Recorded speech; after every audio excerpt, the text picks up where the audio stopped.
Alright, as anybody who has watched Despicable Me knows, a vector is a quantity that has both magnitude and direction. Oh yeah, oh yeah. Our easiest concept image for a vector is to think of it as an arrow. We have an initial point called the tail. We have a terminal point called the head. There's the arrowhead at the end. This tells us a direction to go, and by changing the length of the arrow, it also tells us how far to move in that direction. The length of the arrow is called its magnitude. We can add vectors together in this simplistic method by taking the vector u and taking the vector v and using something called the head to tail method. I put the tail of v on the head of u. The shortcut going from the tail of u to the head of v is called the resultant vector. Resultant vector, okay?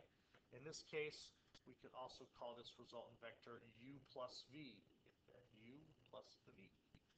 If I want to subtract, we have to do what's called the opposite vector. I'm going to do the opposite of vector v. On the computer, it's a couple of moves here. Flip. Okay. We can see that v, the opposite of v, is a vector of the same magnitude in the opposite direction. So now we can add u and the opposite of v to get a new resultant. Okay? And of course, in this case, the resultant is called u minus v.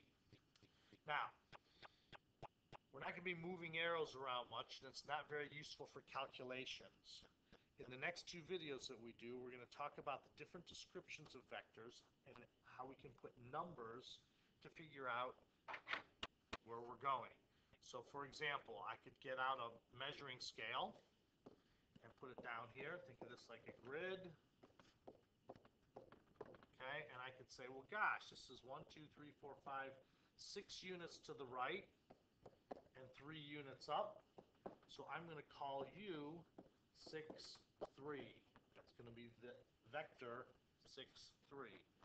Or if I'm on a boat or on a plane and I have a compass handy, I could think of putting a compass here, although we'll be using the unit circle. And I could say, gosh, this looks like it's going on a unit circle about 315 degrees, and I'm going out 3 miles. So I'm going to call this 315.